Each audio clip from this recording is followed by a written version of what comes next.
Modi versus Siddaramaiah ಅನ್ನುವ ಯುದ್ಧಕ್ಕೆ ಒಕ್ಕೂಟ ವ್ಯವಸ್ಥೆ ವರ್ಸಸ್ ರಾಜ್ಯ ಸರ್ಕಾರ, ಒಕ್ಕೂಟ ವ್ಯವಸ್ಥೆಯಲ್ಲಿ ಕೇಂದ್ರ ಮತ್ತು ರಾಜ್ಯ ಸರ್ಕಾರ ಅನ್ನುವಂತಹ ಜಂಗಿ ಕುಸ್ತಿ ನಡೀತಿರೋ ಸಂದರ್ಭದಲ್ಲೇ ಈಗ ವೋಟ್ ಚೋರಿ ಅನ್ನುವಂತಹ ಗಂಭೀರ ಆರೋಪಕ್ಕೆ ಪೂರಕವಾದ ಸುಪ್ರೀಂ ಕೋರ್ಟ್ನ ಒಂದು ಆದೇಶ. ಹೈಕೋರ್ಟ್ನ ತೀರ್ಪು ಏನ್ ಬರುತ್ತೋ ಗೊತ್ತಿಲ್ಲ, ಆದ್ರೆ ಹೈಕೋರ್ಟ್ನ ತೀರ್ಪು ಹೇಗಿರುತ್ತೆ ಅಂದ್ರೆ ಬಹು ದೊಡ್ಡ ಮುಖಭಂಗ ಮೋದಿಯವರ ಪಕ್ಷಕ್ಕೆ, ಮೋದಿಯವರ ಸರ್ಕಾರಕ್ಕೆ ಆಗುವ ಸಾಧ್ಯತೆ ಇದೆ. ತೀರ್ಪು ಬರಬೇಕಿದೆ. ಆದಾಗ್ಯೂ ಯಾವುದು ಇದು ಪ್ರಕರಣ? 2023 ಜಯನಗರ ವಿಧಾನಸಭಾ ಕ್ಷೇತ್ರದ ರಿಸಲ್ಟ್. ಕಾಂಗ್ರೆಸ್ ಅಭ್ಯರ್ಥಿ ಸೌಮ್ಯಾ ರೆಡ್ಡಿ ಅವರು, ಬಿಜೆಪಿ ಅಭ್ಯರ್ಥಿ ಸಿ.ಕೆ. ರಾಮಮೂರ್ತಿ ಅವರು. ಮೊದಲ ಹಂತ, ಎರಡನೇ ಹಂತ, ಮೂರನೇ ಹಂತ ಹೀಗೆ ವೋಟ್ ಕೌಂಟಿಂಗ್ ಸಂದರ್ಭದಲ್ಲಿ ಹಾವು ಹೇಣಿ ತರ ಒಬ್ರ ಮೇಲೆ ಒಬ್ರು ಕೆಳಗೆ, ಒಬ್ರ ಮೇಲೆ ಒಬ್ರು ಕೆಳಗೆ ಬರ್ತಿರ್ತಾರೆ. ಎಷ್ಟು ತುರುಸಿನ ಫೈಟ್ ಇತ್ತು ಅಂದ್ರೆ ಆ ಕೌಂಟಿಂಗ್ ಸಂದರ್ಭದಲ್ಲಿ ಆಲ್ಮೋಸ್ಟ್ ಎಲೆಕ್ಷನ್ ಕಮಿಷನ್ ವೆಬ್ಸೈಟ್ ನಲ್ಲಿ ಸೌಮ್ಯಾ ರೆಡ್ಡಿ ಗೆಲುವು ಅನ್ನುವಂತಹ ಒಂದು ಬರಹ ಕೂಡ ದಾಖಲಾಗಿತ್ತು, ಪ್ರಕಟ ಆಗಿತ್ತು. ಆದ್ರೆ ಅವತ್ತಿನ ಬಿಬಿಎಂಪಿಯ ಆಯುಕ್ತರು, ಮುಖ್ಯ ಆಯುಕ್ತರು ತುಷಾರ್ ಗಿರಿನಾಥ್ ಅವರು, ಯಾಕಂದ್ರೆ ಅವರು ಜಿಲ್ಲಾ ಚುನಾವಣಾ ಅಧಿಕಾರಿ ಆಗಿರ್ತಾರೆ, ಅವರೇ ಬರ್ಬೇಕಾಗತ್ತೆ ಆ ರಿಸಲ್ಟ್ ನ ಫೈನಲ್ ಮಾಡ್ಲಿಕ್ಕೆ. ಅಷ್ಟರ ಮಟ್ಟಿಗೆ ಜಂಗಿ ಕುಸ್ತಿ ನಡೀತಿರತ್ತೆ. ಕೊನೆಗೆ ತುಷಾರ್ ಗಿರಿನಾಥ್ ಅವರು ಬಂದು ಅಂಚೆ ಮತಗಳನ್ನ ಮತ್ತು ಇವಿಎಂ ಎರಡನ್ನೂ ಕೂಡ ಪರಿಶೀಲಿಸಿ ಸಿ.ಕೆ. ರಾಮಮೂರ್ತಿ ಗೆದ್ದಿದ್ದಾರೆ ಅಂತ ಘೋಷಣೆ ಮಾಡಿ ಹೋಗ್ತಾರೆ. ಅಲ್ಲಿಂದ ಶುರುವಾಗುತ್ತೆ.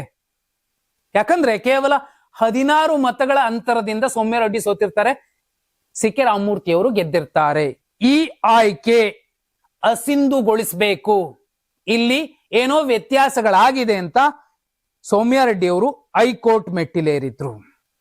ಹೈಕೋರ್ಟ್ ಅವರ ಅರ್ಜಿಯನ್ನ ಪುರಸ್ಕರಿಸಿ ವಿಚಾರಣೆಗೆ ಅವಕಾಶ ಕೊಡುತ್ತೆ.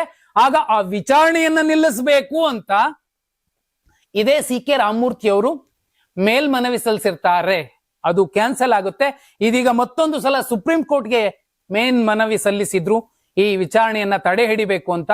ಅಲ್ಲೂ ಕೂಡ ಮುಖಭಂಗ ಆಗಿದೆ ಸಿ.ಕೆ. ರಾಮಮೂರ್ತಿ ಅವರಿಗೆ. ಏನಾಯ್ತು ನೋಡಿ, ಒಂದಷ್ಟು ವಿಚಾರಗಳನ್ನ ನಿಮ್ಗೆ ಹೇಳಲಿಕ್ಕೆ ಬರ್ಕೊಂಬಂದಿರುವಂತದ್ದು. ಈಗ ಸುಪ್ರೀಂ ಕೋರ್ಟ್ನ ತ್ರಿಸದಸ್ಯ ಪೀಠ, ನ್ಯಾಯಮೂರ್ತಿ ವಿಕ್ರಮ್ ಸಾತ್, ನ್ಯಾಯಮೂರ್ತಿ ಸಂದೀಪ್ ಮೆಹ್ತಾ, ನ್ಯಾಯಮೂರ್ತಿ ಎನ್.ವಿ. ಅಂಜಾರಿಯಾ ಪೀಠ ಈ ತಡೆ ಕೋರಿ ಏನ್ ಅರ್ಜಿ ಸಲ್ಲಿಸಿದ್ರು ಸಿ.ಕೆ. ರಾಮಮೂರ್ತಿ ಅವರು, ಅದನ್ನ ತಿರಸ್ಕಾರ ಮಾಡಿರುವಂತದ್ದು. ನೋಡಿ, ತುಂಬಾ ಸ್ಪಷ್ಟವಾಗಿ ಇವಿಎಂ ನಲ್ಲಿ 294 ಮತಗಳ ಮುನ್ನಡೆಯಲ್ಲಿ ಸೌಮ್ಯಾ ರೆಡ್ಡಿ ಅವರಿದ್ರು. ಎರಡನೇ ಸಲ ಮರು ಎಣಿಕೆ ಮಾಡಿದಾಗ, ಒಂದ್ಸಲ, 2 ಸಲ ಮರು ಎಣಿಕೆ ಮಾಡಿದಾಗ್ಲೂ ಕೂಡ ಸೌಮ್ಯಾ ರೆಡ್ಡಿ ಅವರೇ ಗೆದ್ದಿದ್ದಾರೆ ಅನ್ನುವಂತಹ ರಿಸಲ್ಟ್ ಬರ್ತಾ ಇತ್ತು. ಅಂತಿಮವಾಗಿ ಮರುಮತ ಎಣಿಕೆ ಮಾಡಿದಂತಹ ಸಂದರ್ಭದಲ್ಲಿ ಆರಂಭದಲ್ಲಿ 827 ಅಂಚೆ ಮತಗಳನ್ನ ಪರಿಶೀಲಿಸಿ ಅದರಲ್ಲಿ 177 ತಿರಸ್ಕೃತಗೊಂಡಿವೆ ಅಂತ ತೆಗೆದಿಟ್ಟಿರ್ತಾರೆ. ಆ 177 ಮತ್ತೆ ಮರುಪರಿಗಣಿಸಿ ರಾಮಮೂರ್ತಿ ಅವರು ಗೆದ್ದಿದ್ದಾರೆ ಅನ್ನುವಂತಹ ರಿಸಲ್ಟ್ ಕೊಟ್ರು ಅನ್ನೋ ಗಂಭೀರ ಆರೋಪವನ್ನ ಸೌಮ್ಯಾ ರೆಡ್ಡಿ ಅವರು ಮಾಡ್ತಿರುವಂತದ್ದು, ಕಾಂಗ್ರೆಸ್ ಪಕ್ಷ ಮಾಡ್ತಿರುವಂತದ್ದು. ಅಂಚೆ ಮತಗಳ ಪ್ರತಿ ಸುತ್ತಿನ ಎಣಿಕೆಯ ವಿಡಿಯೋ ದಾಖಲೆಗಳನ್ನ ಪರಿಶೀಲಿಸಬೇಕು ಮತ್ತೆ ಒದಗಿಸಬೇಕು ಅಂತ ಕೋರಿ ಹೈಕೋರ್ಟ್ ಮೆಟ್ಟಿಲೇರಿದ್ರು. ಈಗ ಹೈಕೋರ್ಟ್ ನಲ್ಲಿ ವಿಚಾರಣೆ ನಡೀತಿರುವಂತದ್ದು ಸಿ.ಕೆ. ರಾಮಮೂರ್ತಿ ಅವರಿಗೆ. ಆ ವಿಚಾರಣೆಯನ್ನ ನಿಲ್ಸೋದಕ್ಕೆ ಅಂತಲೇ ಸುಪ್ರೀಂ ಕೋರ್ಟ್ಗೆ ಹೋದ್ರು, ಅಲ್ಲೂ ನಿಲ್ಸೋದಕ್ಕೆ ಸಾಧ್ಯ ಆಗಿಲ್ಲ. ಈಗ ಏನಾಗತ್ತೆ ಅನ್ನೋದು ಮುಖ್ಯ ಆಗತ್ತೆ.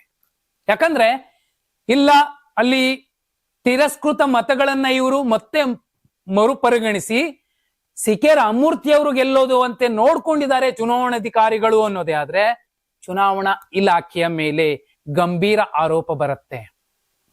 ಓಟ್ ಚೋರಿ, ಗದ್ದಿ ಚೋರ್ ಅನ್ನುವಂತಹ ಗಂಭೀರ ಆರೋಪ ಅಭಿಯಾನಗಳ ಸಂದರ್ಭದಲ್ಲಿ, ಹೌದು, ಕೇವಲ ಜಯನಗರದಲ್ಲಿ ಅಷ್ಟೇ ಅಲ್ಲ, ಇಡೀ ದೇಶದಲ್ಲಿ ಹಲವು ಕಡೆ ಇದೇ ಕೆಲಸ ಆಗಿರಬಹುದು ಅನ್ನುವಂತಹ ಒಂದು ಹಣೆಪಟ್ಟಿ, ಕಳಂಕ ಕೂಡ ಬಿಜೆಪಿ ಪಕ್ಷಕ್ಕೆ, ಮೋದಿಯವರ ಸರ್ಕಾರಕ್ಕೆ ಬಂದು ಬೀಳುತ್ತೆ.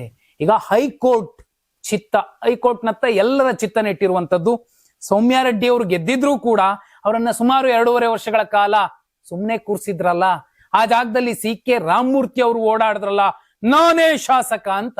ಹಾಗಿದ್ರೆ ನ್ಯಾಯ ಹೇಗ್ ಸಿಗುತ್ತೆ? 2.5 ವರ್ಷಗಳಲ್ಲಿ ಮೈನಸ್ ಆಗಿದ್ದನ್ನ ಯಾರು ತಂದು ಕೊಡ್ತಾರೆ? 5 ವರ್ಷದ ಬದಲಿಗೆ 7.5 ವರ್ಷ ನೀನೇ ಇರಮ್ಮ ಅಂತ ಬಿಟ್ಕೊಡಕ್ ಆಗುತ್ತಾ? ಸಾಧ್ಯ ಇಲ್ಲ. ಆದ್ರೆ ಇಲ್ಲಿ ತಪ್ಪೇ ಆಗಿದೆ ಅನ್ನೋದಾದ್ರೆ ತಿರಸ್ಕೃತ ಮತಗಳು, ಅಂಚೆ ಮತಗಳು 177 ಮತ್ತೆ ಮರು ಪರಿಗಣಿಸಿ ಅವುಗಳನ್ನ ಇವ್ರಿಗೆ ಸೇರಿಸಿ, ಸಿ.ಕೆ. ರಾಮಮೂರ್ತಿ ಅವ್ರಿಗೆ ಸೇರಿಸಿ 16 ಮತಗಳಿಂದ ಸೌಮ್ಯರೆಡ್ಡಿ ಸೋತಿದ್ದಾರೆ, ಸಿ.ಕೆ. ರಾಮಮೂರ್ತಿ ಅವರೇ ಗೆದ್ದಿದ್ದಾರೆ ಅನ್ನುವಂತಹ ರಿಸಲ್ಟ್ ಕೊಟ್ರಲ್ಲ ಚುನಾವಣಾ ಅಧಿಕಾರಿ. ಚುನಾವಣಾ ಆಯೋಗಕ್ಕೂ ಒಂದು ವೇಳೆ ಅಲ್ಲಿ ತಪ್ಪೇ ಎಸಗಿದ್ರೆ ಕೆಟ್ಟ ಹೆಸರು ಬರುತ್ತೆ. ಅಷ್ಟೇ ಅಲ್ಲ, ಇಡೀ ದೇಶದಲ್ಲಿ ಎಲ್ಲೆಲ್ಲಿ ರಿಸಲ್ಟ್ ಬಂತು ಆ ನಂತರದಲ್ಲಿ ಎಲ್ಲಾ ಕಡೆ ಕೂಡ ತನಿಖೆಗೆ ಮತ್ತೊಮ್ಮೆ ಕೋರ್ಟ್ ಆದೇಶ ಕೊಡಿ ಅಂತ, ಮರು ಎಣಿಕೆಗೆ ಆದೇಶ ಕೊಡಿ ಅಂತ ಬಹುಪಾಲು ಪಕ್ಷಗಳು, ಅದರಲ್ಲೂ ಕಾಂಗ್ರೆಸ್ ಸುಪ್ರೀಂ ಕೋರ್ಟ್ ಮೆಟ್ಟಿಲ್ ಹೇರಬಹುದು. ಅಲ್ಲಿಗೆ ಇದೊಂದು ರಿಸಲ್ಟ್ ಮೋದಿ ವರ್ಸಸ್ ಸಿದ್ದು. ಯಾಕಾಗತ್ತೆ ಅಂದ್ರೆ ವೋಟ್ ಚೋರಿ ಅನ್ನುವಂತಹ ಗಂಭೀರ ಆರೋಪ ಮಾಡ್ತಿರೋ ಸಂದರ್ಭದಲ್ಲಿ, ಮತ್ತೊಂದು ಕಡೆ ಇಲ್ಲಿನ ರಿಸಲ್ಟ್ 16 ಮತಗಳ ಅಂತರದ ರಿಸಲ್ಟ್ 177 ಅಂಚೆ ಮತಗಳನ್ನ ಮತ್ತೆ ಇವರಿಗೆ ಹಾಕಿ ಗೆಲ್ಸ್ಕೊಟ್ಟಿದ್ದಾರೆ ಅನ್ನುವಂತಹ ಗಂಭೀರ ಆರೋಪ ಕಾಂಗ್ರೆಸ್ದೇನಿದೆ, ಸೌಮ್ಯರೆಡ್ಡಿ ಅವ್ರದ್ದೇನಿದೆ, ಈ ರಿಸಲ್ಟ್, ಈ ಹೈಕೋರ್ಟ್ನ ತೀರ್ಪು ದೊಡ್ಡ ಮಟ್ಟದಲ್ಲಿ ಸದ್ದು ಮಾಡತ್ತೆ. ಅಷ್ಟೇ ಅಲ್ಲ, ಇದುವರೆಗಿನ ವಿಶ್ವಾಸಾರ್ಹತೆ ಏನಿತ್ತು ಚುನಾವಣಾ ಆಯೋಗದ್ದು ಅದಕ್ಕೆ ಬಹುದೊಡ್ಡ ಪ್ರಶ್ನೆ ಉದ್ಭವಿಸುತ್ತೆ. ಇಷ್ಟು ದಿನ ಎಲ್ಲ ಕಡೆ ಗೆಲ್ಸ್ಕೊಂಡ್ ಬಂದಿದ್ದು, ಬಿಹಾರದಲ್ಲಿ 200 ಚಿಲ್ಲರೆ, ಮಹಾರಾಷ್ಟ್ರದಲ್ಲಿ 200 ಚಿಲ್ಲರೆ, ನಾಳೆ ಇನ್ನ ಕರ್ನಾಟಕದಲ್ಲೂ ಕೂಡ ಮುಂದಿನ ದಿನಮಾನಗಳಲ್ಲಿ 224ರಲ್ಲಿ 24 ಕಾಂಗ್ರೆಸ್ ಕೊಟ್ಬಿಟ್ಟು ಇನ್ನು 200 ಕೂಡ ಮೈತ್ರಿ ಪಕ್ಷಗಳು NDA ಗೆದ್ಬಿಡ್ತವೆ ಅಂತ ಕೊಟ್ಟರು ಕೂಡ ಜನ ಅನುಮಾನ ಪಡಬೇಕಾಗತ್ತೆ. ಈ ಕೇಸ್ನ ಬಗ್ಗೆ ನಿಮ್ಮ ಅಭಿಪ್ರಾಯ ಏನು? ಕಮೆಂಟ್ ಮಾಡಿ.